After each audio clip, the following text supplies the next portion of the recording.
All right. So I have Henry and Victor. Yes. Acker. Dude. Acker I like got Acker. Acker. Yeah. That's awesome. Man, I gotta tell you, dude, I've never seen anybody that young, like in our generation, shred so hard. Thank you. Really, I mean, it's like, I remember I first became aware of you, I think it must have been a year ago or something. You guys started putting up videos, probably longer than that, but that's when I saw it. And I was immediately like on your Facebook page, just like, what was that? Like, pulling things out, slowing things down. So unbelievable. When did you start playing, Henry? I started playing about 6.5 years ago now. Yeah, 6. You're 14 now, so wow. Yeah, about to turn 15. Wow, that's unbelievable, man. Yeah. And Victor, what's your background with the Gypsy stuff? My brother and I moved out to Boston to go to Berkeley. You went to Berkeley, didn't you? I did. When were you I there? was 2003 through 2007. I was late 80s. So were you there when Rembel was there, Stefan Rembel? Mm-hmm. Oh, no. Yeah. So anyways, my brother and I were doing a trio gig around the Boston area, and we got a call from the French Cultural Center. And they said, we've never had a band here before, so whatever you do, can you please make it French? And so I said, well, we'll play Django. How hard can that be? Right. And so it was way harder than I thought it was. So wow. Luckily, we had a long run up to the gig, like about 6 months. And so we were doing a lot of rehearsing. And Henry was all of a sudden interested in the guitar, and he was in all the rehearsals. It was 2 guitar players, upright, bass, and drums and gypsy jazz. Right. How little we knew about it. So, about 3 months into it, Henry's watching all this stuff as we're kind of beating the bushes to make this thing happen. And we're done with the rehearsal, and Henry walked over to the other guitar player's guitar, picked it up, and show him what you played. He played that. Just like a light switch went on, and it sucked the air right out of the room. Everybody went, what? And no kidding. And so, okay, all right, and it was kind of cute, for a long time. And so Henry and I would watch, when the Borelli and Rosenberg videos on YouTube together, just to go, and wow, it was the Gypsy Project when Borelli was, had come back. Yeah. Gypsy Project. And so he just caught the bug for it, and he just started more and more fooling around with the guitar, and he started picking out tunes to the point where we started playing together. And what happened next is even stranger, because he was playing Nuage after about a year. And so I said, I'm going to take you into town to see Frank Vignola play. Frank was still doing gypsy stuff back then. And so, were you 8? Yeah. He was 8 years old, and I said, you're a guitar player now, so keep a pick in your pocket. We're going to see somebody. You never know what's going to happen, right? Kidding. And so we went to the gig, and we were like right under Vignola's nose, and he was telling the crowd the next medley of tunes that he was going to do, stuff that he used to do with Les Paul, and he mentioned Nuage. And so I'm like, Henry, I gave him a low 5 under the table. I thought I was being discreet. And Vignola stopped his whole spiel, and he just looked down at us, at Henry actually, says, do you play? And Henry says, yeah, I play that tune. And so he brought him up. Oh, wow. And they did Nuage in front of a full house, and the crowd went berserk. His feet weren't even touching the ground back then. Frank gave him Vinny Raniola's guitar, so he made it through that. And after the show, the audience would come up to us and say, "Well, how long have you known Frank?" And we don't know Frank. They thought he was a plant. We followed him from town to town. And like a little vaudeville trick. Yeah. So that's unbelievable. So Henry, like, what does learning look like in your mind? Like, how did it? Let's in the beginning, the physicality of it, the picking. Like, how did that come about for you? Like, how did you go? Did you just try to look at what players are doing on YouTube, or? Yeah, I'd look at players like right hand and try to mimic that as much as possible, and where it just felt natural. Yeah, I think I gypsy pick. I don't necessarily alternate pick or. Yeah, I can see that. Yeah, it's you absolutely have the rest stroke thing down and get the sound. And yeah, can you play us just a few licks? Yeah.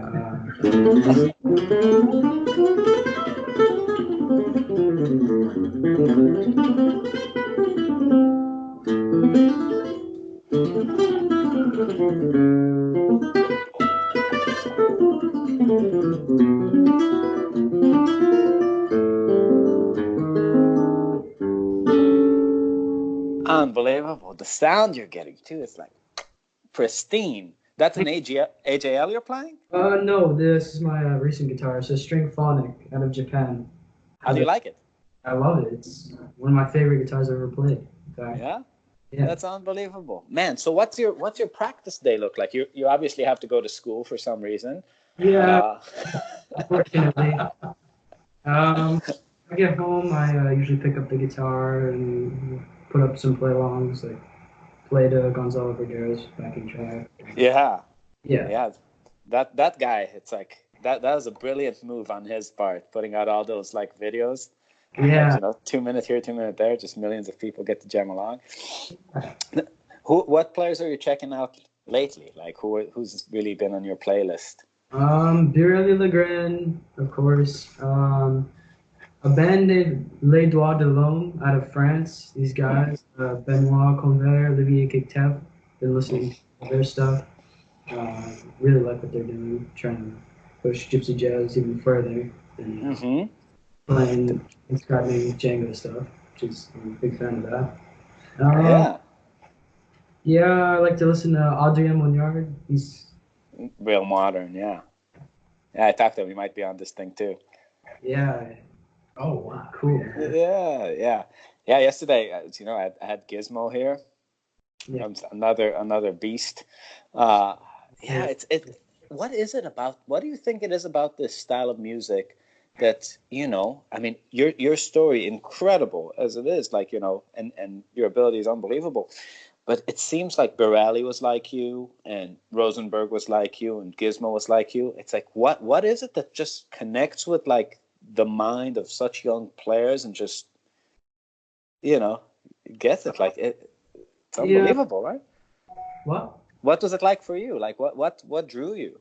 I don't know. I just really like the sound of the guitar, the way how it looked, because I think the sound's better than a regular flat top Martin. Oh, 100%. Yeah.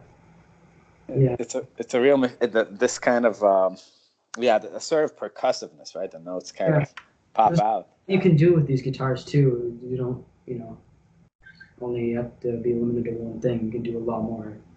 Absolutely. Yeah. Man, will you guys play something together for us, like a tune? I see you got guitars there, Victor. Will you play some rhythm? Yeah. Absolutely. Yeah. We'd love to hear something. All right. Look. 1, 2, 3.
only question for you, Henry, is why should the rest of us even try? That's the point. That's unbelievable. Like, man, let me tell you, I've been making my living, playing music live and making albums, in a very different context, in fusion. And gypsy jazz is really a hobby for me. So there are two pieces of advice that I think are very solid that I want you to have. Three. One's just keep whatever you're doing is working, so keep doing that. But the other two, business. One, write music. The best players, like the ones that tend to be remembered and tend to succeed, write a lot of tunes. That's something like I'm sure you have done. That's like that's always good to do more of. And the formula is write music, play it for people, and that's it. There's nothing else. So it's the writing the music and the playing it for people. And two is you're young for this now, but whatever machine is in place for the style is only as broad as the people that put it together imagine it. And in the States especially, there's a whole notion of flyover states and all this stuff. And when the time comes and it's like you can get in a van and go see what's out there, you get to make your own market. And the people that do that are the people that succeed the most, So if you have like a real passion for touring too, it's really, man, because it's like people are eating this up. I mean, come on, who watched this right now and was just like, damn. I mean, it's just connects. But yeah, so how does it? I mean, I guess I don't even know how to phrase the question in a non-silly way, but it's it's like the fantasy I think of most people that play is to just start early, just be totally ripping by the time they get to high school. I mean, what's that like hanging out with normal kids? Do you feel like Superman? I mean, a lot of them don't really know what this is or how to describe it, but yeah. That's unbelievable, dude. I would totally use that power for evil. I do as an adult, so as a kid I don't even you have to be reasonable. It's like Spider-Man, with great power comes great responsibility. Well, he was 2 years of junior high band, and so they were doing these renditions of Watermelon Man with the horns that were out of tune, and then they would send it over to Henry to play the solo, and he would just like I bet. Like everybody in the audience went, "What?" It's like LeBron in middle school, just like dunking on people on a room full of midgets. Probably so satisfying to watch. It was weird. Unbelievable. So what do you guys do for gigs? Like, you guys go out on weekends and it's your brother plays bass? My brother Dana is a bass player. Last year we did Django Fest Northwest. We did Django Fest Mill Valley with Gizmo and Christian. Mm-hmm. And we did Baltimore and Jason Annex, Django by the Sea. Henry did New York City with Oli. It's a combination of the trio, and he gets called out on a lot of guests and sit-ins, and so the phone's ringing off the hook. So last year was a big festival year for us. The fact that my brother and I are both on either side of 60 years old, we're the old guys, so we're not going to hop in an Econoline and drive 17 miles to St. Louis and couch surf for the gig. So right, we have to pick and choose what we can take nationally.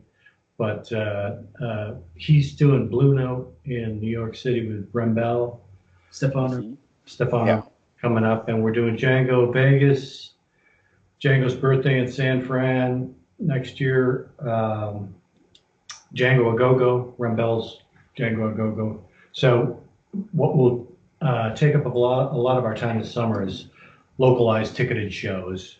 Mm-hmm. and that's what we do. The phone's ringing pretty good. I don't have to look much anymore, which is great.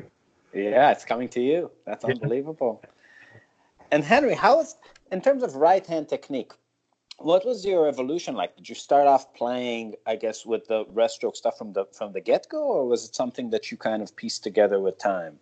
I kind of just picked it up naturally. I didn't really have to work on it in the beginning. Well, I mean, everybody had to work on it in the beginning, but it take like years for me to like do it. It was kind of yeah, that's unbelievable. So, Victor, do you play any lead guitar? Were you showing him stuff, or were you just sticking to the rhythm? I was a regular jazz guy with no right hand technique, so I do solo during the show, but I consider myself like a palate cleanser, and that you get the prime rib, you get all the lobster and stuff with him, and so I'm the guy that lets you take it all in for a couple of minutes. What did I just see? And some motifs so the audience can catch up a little bit. But yeah, I was a regular jazz guitar player before this happened. And so I abandoned all that to put this together, and get behind him because it was just undeniable. So, yeah. Yeah. Today I had an interview earlier with Jeff Berlin, the bassist. And we were talking, and the issue of talent came up, and do we believe in talent? What is talent? But when you see it, it's so undeniable. It makes the whole discussion so laughable. It's just it's like you're like 8, and you're like, all right, I'm just gonna pick it up. It's just like, whoa. Well, he's. There's a lot of genetics involved in this. My family, there are players everywhere in my mother's family, horn players, keyboard players of every type. And the gene kind of lands on random people in the family. So he's got cousins that are almost equally as talented in other things that you haven't heard. So it's really weird. So my brother, my whole family played. So. That's unbelievable. Will you guys play us a Nuage? I really would like to hear it. We're going to let Henry do that solo. Yeah, do it.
Unbelievable, dude. Unbelievable. It's just such a delight. Fun. It's fun to hear it. Man, this is great. Great things coming your way, probably, huh? So you're excited to finish high school and get on with the career? Absolutely, yeah. Is there what Are you planning on going to college, doing that thing? Whatever comes up. I like guitar, but I would also like to go to college. There's a lot of Berkeley faculty that already have their eye on him. They have been asking on him. Did you know, who did you study with? I studied with Mick Goodrick and Tim Miller. Yeah. And also with David Tronzo when I was there. Everybody I talked to studied with all the top echelon of the teachers, Charlie Banakis and stuff like that. Mm-hmm. Studied with a guy named Joe Rogers. Wait a second, Joe Rogers. Nobody is he? What is he like? The Zen guy? He has like a little gray beard. Much gray now. He was redhead. And okay. He did a lot of weightlifting. Oh, okay. So he was a little intimidating to take lessons with. But anyways, so my brother, Dani, the bass player, just retired from Berkeley after 26 years. So you may have sat in his office. He was in admissions for years, and then was. Did you go to the guitar, the summer programs, guitar when you got? No, I just went to the, just got my degree there. Yeah. So this is like an option. Well, you guys are located in Massachusetts, right? Not too far from Boston. Yeah. Yep. Cool, man. So how much playing do you guys do together in a day? Is that like a daily thing for you? Yes. Yeah. Yeah. Just run through tunes and come up with arrangements, kind of thing, or? Yeah. Yeah. We do is we nail down the show because we don't call tunes anymore on the stage because it's a ticketed performance, and so we nail down the show and do an hour and a half to 2 hours and put that in place at the end of the year and play that for the rest of the year. We try to arrange stuff out so that it's entertaining to the audience. Like we will do we do a medley of tunes that's Stairway to Heaven, Tico Tico, Beethoven's Fifth, and Flight of the Bumblebee. It's just to make people laugh, actually. And we call it Stairway to Bumblebees. And we end with the Simpsons theme, and it goes over so well. Nice. I really liked, man, it's like in the way you played All of Me, it's like really kind of covered a lot of tempos, a lot, like the double time for the solo and the nice little intro into it. It's just very thought out, very nice to listen to. The audience is looking for a little bit something more when they're paying, ticket price. So sure. Try to arrange things, not heavily enough. There's some humor thrown in, which we love. All our favorite bands, even Borelli throws in like funny stuff, and I don't know how familiar you are with Les Doigts de l'Homme. They throw in a lot of funny stuff, which is which people by surprise, and so absolutely, man. Well, play us out. Play us one more thing. I just want to hear you play, Henry. I'm fanboying over here. Any segment? Yeah.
Henry, promise me we're not going to start playing a Strat. I want to keep my job.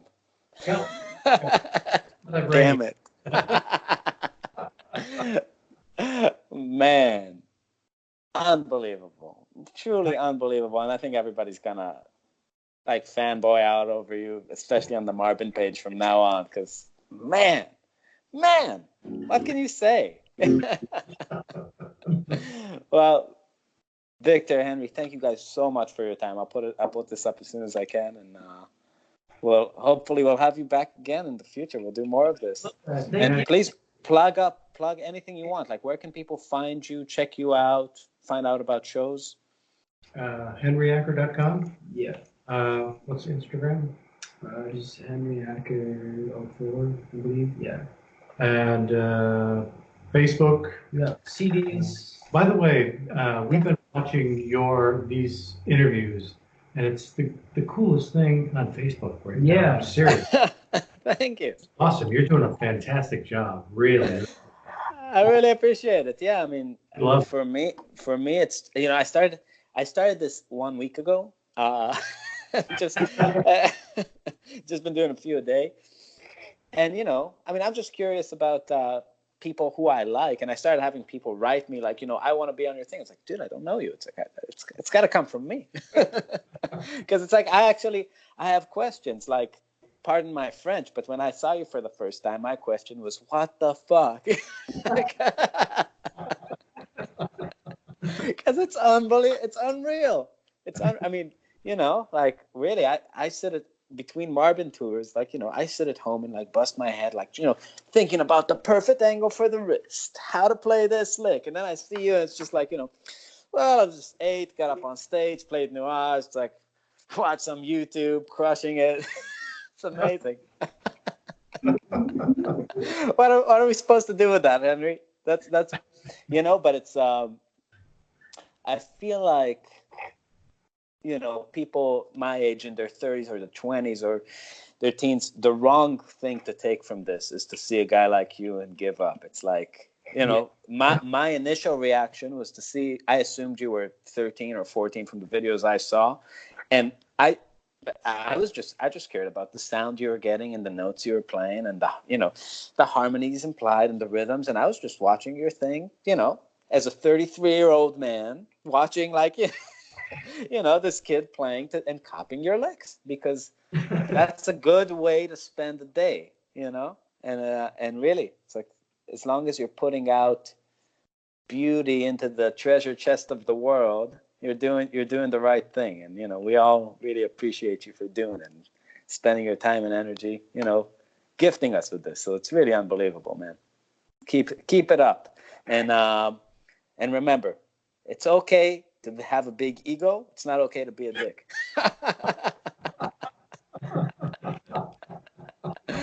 Yeah. That's awesome. Dude, okay, man. Thank you for your time. I'm going to post it. People are going to throw a fit. People are going to flip out. Keep it up, Danny. Hey, we will, and hopefully our paths will run into each other. If we're coming to Boston, I don't know if you guys will be playing that night, but I'll put you guys on the list if you guys want to come to a Marbin show. I'd love to. Yeah, Yeah. awesome, good, great, man. So we'll see you next time. All Bye, right. guys, Nice. and thank you again. Thank you.